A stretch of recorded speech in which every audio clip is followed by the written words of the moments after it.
Hi, good morning mga ka-Amers. My name is Arnel Limpin, your Vice President for Training and Network Development.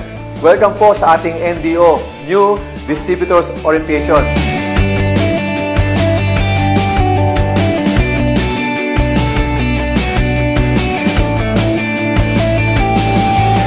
Dito po pag-uusapan yung how and why of the business. Paano mo gagawin? Step by step ang negosyong to. Number 1, you have to remove your doubt and you have to conquer your fear. Ang doubt ay normal, pero ang duda mo, habang nandyan yan, hindi kayo kikilos. At kapag hindi kayo kumilos, wala kayo makukuha resulta. Second, you have to conquer your fear. Lahat ng bagay, kapag first time mo ginagawa, talagang nakakatakot yan. Yung fear, false, expectation, appearing real. Lahat ng takot, nasa isip lang yan. Normal lang pala yung takot. Ang number 1 na nakakatakot sa negosyong to, ang sabi natin, for you to earn 32,000 pesos per day, kailangan nyo mag-imbita lahat ng kini sa buhay ninyo. Kaibigan, classmates, kumare, kumpare, at sometimes, kung sino pa ang taong inaasahan mo na sasama, sasali, susuporta sa'yo, sometimes ito pa yung mga taong magre-reject sa inyo. Kaya ngayon pa lang, dapat tanggapin mo na sa negosyong to, meron talagang rejection. Normal ang rejection. Ang mga top earners until now, nag-invite pa rin sila. Pero hindi lahat ang ini-invite nila sumasama sa kanila. Kung sila nga nare-reject, magaling masalita, napakayaman, how much more kayo na nag-umpisa pa lang. Normal ang rejection. Next, kapag kayo na-reject, tuloy-tuloy lang kayo. Pag kayo may nakausap, mag-present ka ng negosyo, mag-OPP ka, 2 hours mong kausap, akala mo gustong-gusto na. Pero nung tinanong mo, ano, mag-join ka ba? Ano sabi sa'yo? Ayoko wala akong pera. Then, ang gagawin mo, feeling mo nag-fail ka. Yun ang next na fear, yung fear of failure. Alam nyo ba, pag ang tao, the more nag-fail, the more ka nagiging successful. Hindi man mag-join ang kausap mo, panalo ka pa rin kasi pwede mong isipin, pinag-practicean mo lang sila. At least, natututo kayo, ginagawa ang negosyong to. Failure is not the opposite of success. Failure is part of success. Ang tao, the more nag-fail, the more natututo, the more gumagaling, the more nagiging successful. Ang sabi nga ni Soichiro Honda, the success is 99% failure. Ang nakita mo sa mga tao successful, yung kanilang magandang resulta na. Hindi mo nakita noong ilang beses lang nahirapan, napuyat, napagod, at nagutom. Nag-fail kayo? Okay lang. Basta importante, willing kayong tumayo ulit. It's not how many times you fall. It's how many times you stand up every time you fall. Sabi ng iba, bakit? AIM Global lang ba ang paraan para ang tao yumaman? Why network marketing and why AIM Global? Number 1, kapag nag-AIM Global ka, automatic ang tawag sa inyo ay boss. Siyempre, pag may boss, may kapartner yan na empleyado. Ang empleyado at ang negosyante, sila ay pareho nangangarap. Pero look at this, ang empleyado, magaling, masipag, matalino, napasok ng maaga, lagi nag-overtime. Pero yung mayaman, yung boss, yung amo, o yung kumpanya. Actually, walang mali doon. Pero paano kang yaman kung ikaw ay kinsenas katapusan? Hindi ka pa nga sumusweldo, nangungutang ka na. Samantala sa Global, boss ka dito, hawak mo negosyo mo, control mo ang income. Actually, the company is giving you a blank check. Kung magkano gusto mong kitain, trabahuhin mo lang yan. Maganda ang Global, boss ka dito, maliit ang kapital. Wala ka rin sa overhead expenses. Napakasimple, aaralin mo lang. But you have to invest time. Ang number 1 talagang puhunan sa Global, hindi lang yung nag-member ka eh. Ang number 1 na investment sa Global, yung time. Nag-google mo para alamin ang negosyong to. So ngayon pa lang, congratulations kasi, boss, ikaw ang boss sa negosyong to. Pangalawa, bakit AIM Global? Guys, meron tayo tinatawag na law of leverage. Ito po yung multiplication of time through others. Maraming mga taong ordinary lang pero very successful kasi na-multiply nila ang sarila sa ibang tao. Mga negosyante, Lucio Tan, Hennessy, Gokong Wei, kaya yung mayaman yan kasi pinarami nila ang kailangang mga sarili sa iba't ibang mga tao. Si Lucio Tan, kumuha siya ng magagaling na mga estudyante, graduate ng UP, ng Lasal, ng Ateneo. Lahat ng magaling na lawyer, arkitekto, engineers, doktor, hinaryo ni Lucio Tan para magtrabaho sa kanyang kumpanya. Ina-apply niya ngayon yung natag na law of leverage. Why multi-level marketing? Because this is a portable business.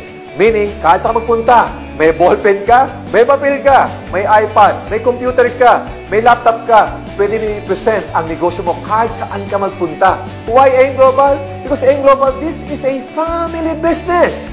Pwede mo imbitahin si lolo, si lola, si uncle, si auntie, nanay, tatay, kapatid.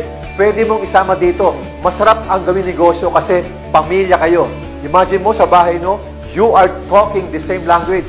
You are sharing the same goals. Kasi isa lang ang lingwahe pinag-usapan ninyo. Kaya nga, family business po ang AIM Global. And last, why AIM Global? Because this is a helping business. Bago ka maging successful, bago ka yumaman dito, kailangan tulungan nyo muna lahat ng mga taong inimbitahan mo na ma-involve sa negosyong to. Marami nag-join sa AIM Global, hindi naging successful. Tanong mo kung bakit. Wala naman po silang ginawa eh. Ba't walang ginawa? Wala kasing alam. Ba't walang alam? Eh di pag-attend ng mga seminar, panonood ng video na tour dito, hindi magawa eh. Magyaman pa kaya?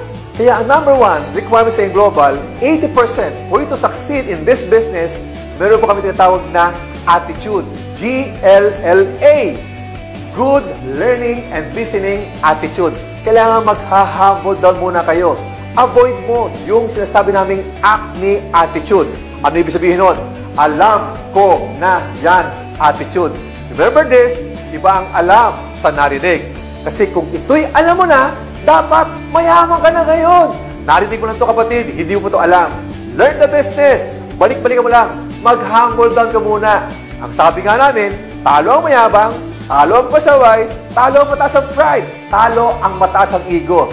Sa inyo lahat, we respect your profession. Parang ganito lang yan. Halimbawa, may doktor dito, may sakit ako, pupuntahan kita kasi alam mo yan. Halimbawa ulit, mayroong arkitekto dito, magpapagawa ko ng bahay, pupuntahan kita kasi alam mo yan. Nagkataon lang, sa AIM Global, marami kami mga taong ginawang milyonaryo, naging successful, gumanda ang buhay. Kaya kung gusto mong gumanda ang buhay mo sa AIM Global, gusto mo maging successful sa AIM Global, gusto nyo maging millionaire sa AIM Global, kami ang puntahan nyo. Ano ang kasabihan? If you want to become successful in life, listen, follow, and copy successful people. Marami niyan dito. Makikita mo sa AIM Global. Bakit kailangan ng magandang attitude? Kasi po, ang utak ng tao, parang baso yan. Ang isang baso, pag may laman, sali naman ng tubig, umaapaw lang yan. Pero isang baso na walang laman, subukan mong salinan ng tubig, lahat ma-absorb. Ang utak, ganun din po. Kailangan nakabukas yan. Para pag kami nagturo, lahat yan ay ma-absorb nyo. Just have a good learning and listening attitude. When it comes to multi-level marketing, attitude is more important than skills. Attitude is more important than education. Hindi ko matalino ka, graduate ka kung saan mataas sa paaralan, super galing mo sa school, hindi yan guaranteed na magiging successful kayo sa ganitong klaseng business. Why? Minsan kasi, kung sino yung taong matalino, magaling, yan ang mga taong mahirap turuan. So maghamutan ka ulit. Why attitude is more important than skills? Ang skills is very important. Kaya lang, sa obserbasyon ko, ang isang tao, kahit anong skills ang ituro mo dyan, kung pasaway, hindi pa rin magpapaturo yan. Kaya inuuna namin, dapat maganda muna ang pag-uugali mo para pag kami nagturo sa inyo, madali ka nang sumunod. Now, pag-usapan naman natin yung belief.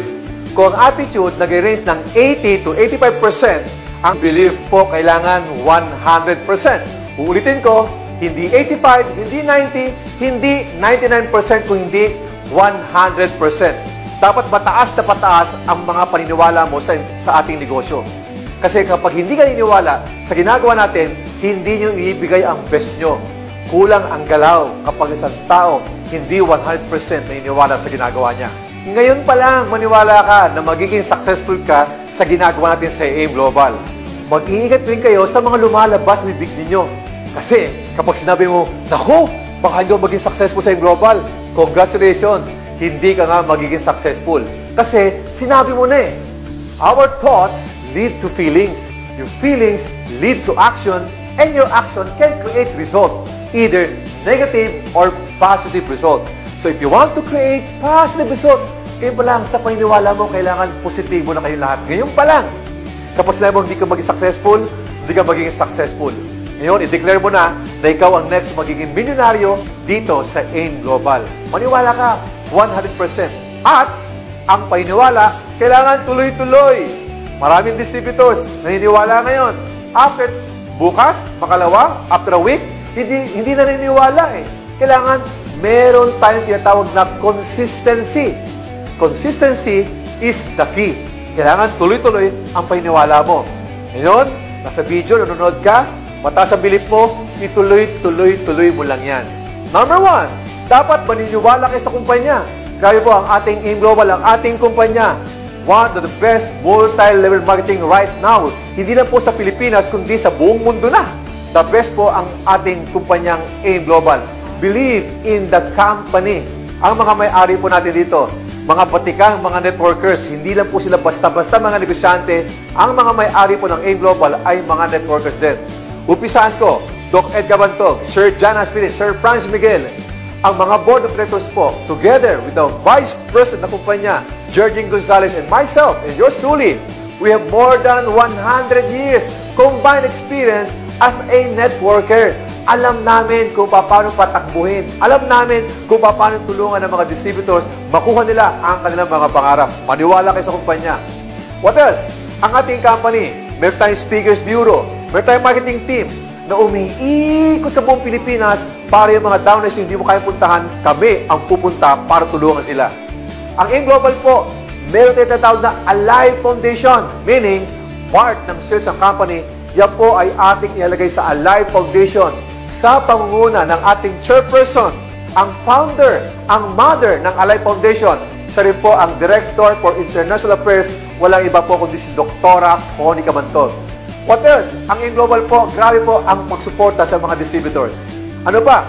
Magandang kumpanya, siyempre dapat maganda rin po ang ating mga produkto. Ang strength ng isang company, hindi ka lang mabubuhay sa pag-recruit, sa pag-i-invite ng mga distributors. Kailangan may magandang produkto na umiikot at kailangan ang produkto epektibo. Kailangan maganda talaga ang nagagawa sa ating katawan. Kailangan maniwala sa mga uplines, ang tawag doon, uplines o yung mga sponsor nyo. Actually, ngayon pa lang, be thankful sa mga sponsor nyo. Especially sa yung direct upline. Kasi yung mga direct upline nyo, siya po ang ginamit na instrument para makita mo ang AIM Global. Believe, trust, respect, and be thankful sa mga uplines ninyo. May mga downlines sa AIM Global. Yung mga downlines po, ito yung mga taong iniimbitahan natin. At ngayon pa lang, dapat maniwala tayo sa mga downlines. The moment, imbitahin mo ang downline mo, dapat ikaw mismo upline, naniniwala ka na ang downline mo, yayaman din sa AIM Global. At syempre, bago naman maniwala ang ibang tao sa inyo, kailangan maniwala ka muna sa inyong mga sarili. You have to believe in yourself. Why? Huwag kayong maiinggit sa taong magaling magsalita.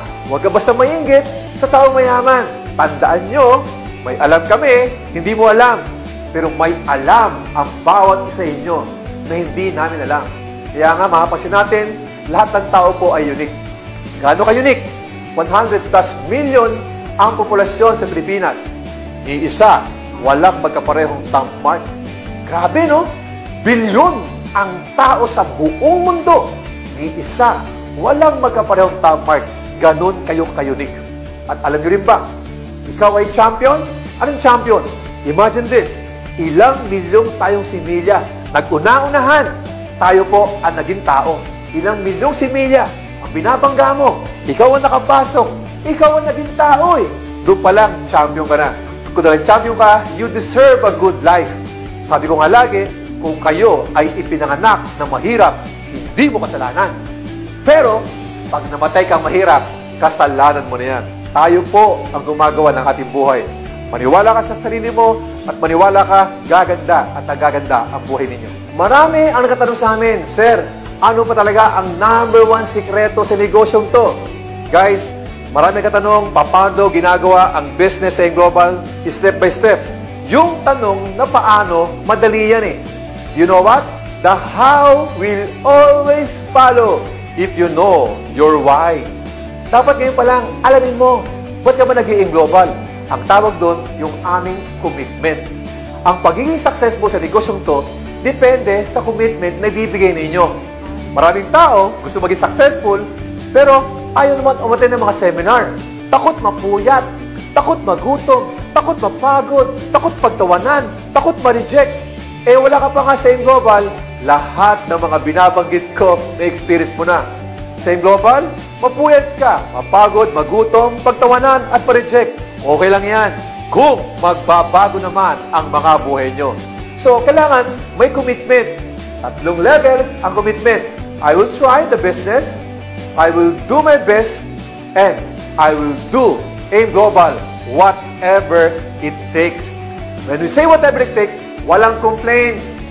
Iwasan nyo yung salitang kasi. Ano yung kasi? Upline. Baka hindi makakati sa opisina eh. Baka hindi makapunta sa mga meetings. Kasi malayo, kasi mahaba ang seminar, kasi pagod, kasi gutom. Kailangan ngayon pa lang, meron tayong natawag na magkusa ka. Instead na kasi, kailangan kusa. Magkusa ka. Because AIM Global, this is your own business. Magkusa ka na umattend, gumawa ng prospects list, gumawa ng mag-OPP, magkusa ka na alamin ang negosyo. Because AIM Global, this is your own business. When we say commitment, parang sakripisyo yan eh. Ano ba yung mga sakripisyo? Ang sakripisyo, ginagawa ninyo ang isang bagay kahit hindi kayo komportable. Ang tawag dyan, sakripisyo. And when we say about sacrifice, kung alam mo yung larong chess, ang mga opisyalis doon, merong king, merong queen, may bishop, may rook, may horse, may pawn. Ang pinakamataas doon, after ng king, yung queen. Tanong, dumating na ba sa time? Yung queen mo, pinakain mo. Bakit? Because sometimes, you have to sacrifice your queen to save your king. Dumating ba yung time? Ang kumain ng queen mo, yung pawn, hindi ba yung pawn yung pinakamaliit? Yung pawn yung pinakawalang kwenta, pero pinakain mo yung queen mo. Why? Because sometimes, you have to sacrifice your queen to save your king. Walang pinagkaiba sa AIM Global yan. Sometimes, you have to sacrifice na minsan, puyat kayo, pagod kayo. Minsan, sometimes, you have to sacrifice na hindi ka manood ng sine. Minsan, may mga okasyon sa bahay ninyo, hindi ka pupunta. Sometimes, you have to sacrifice something to gain something. Okay, maganda ang attitude, maganda ang belief, committed. Pero minsan, mayroon pa rin mga distributors.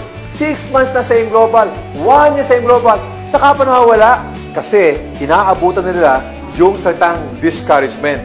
Kung kanina, ang topic natin is rejection, minsan habang tumatagal ka sa AIM Global, meron tinatawag tayong discouragement.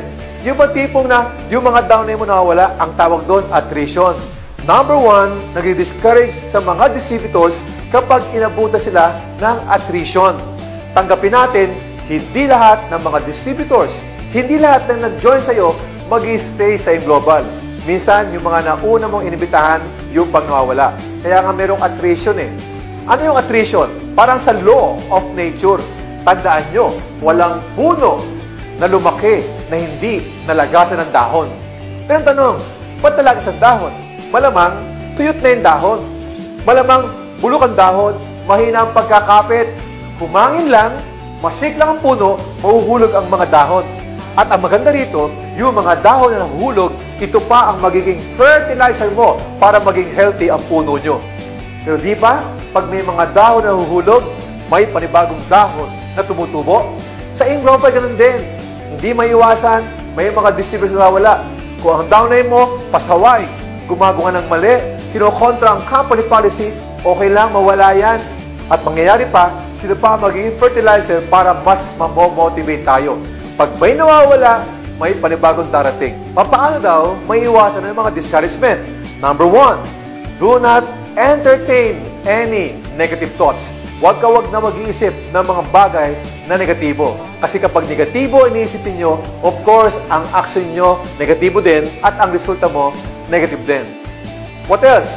Avoid talking to dream stealers. Ito yung mga magnanakaw ng pangarap. Remember this, yung mga tao mag-discourage sa inyo, hindi naman sila ang magbabayad ng mga gastusin nyo. Hindi sila magbabayad ng tuition fee ng mga anak natin, tubig, kuryente, pamalengke, grocery natin. Tayo magbabayad eh. Kung tayo pala magbabayad ng ating mga gastusin, kailangan huwag papakinggan ng mga taong walang alam, walang kinalaman sa ating mga pangarap. Kung sa iba, kaya sila nagkukwit sa AIM Global because of discouragement, alam nyo ba na meron ding advantages ang mga discouragement? Kasi pag ikaw, marami kang discouragement na na-experience, ito yung paghuhugutan ninyo. Ang downline mo nahirapan. Pag ang downline mo nahirapan, pupuntahan ka niyan. Sabi niyo, upline, i-motivate mo nga ako. Paano yan kapag di ka nahirapan? How can you motivate your downlines? Alam niyo ba, ang taong magaling magbigay ng mga trainings, magbigay ng mga inspirations or motivations, ito yung mga taong bugbog sa mga discouragement. Kasi meron silang paghuhugutan. So every time kayo ay maka-experience ng discouragement, okay lang yan. I-welcome mo yan. Malaki ang magiging tulong sa inyo yan. Kung paano mong iwasan ang discouragement, ngayon pa lang, ito ang #1 secret.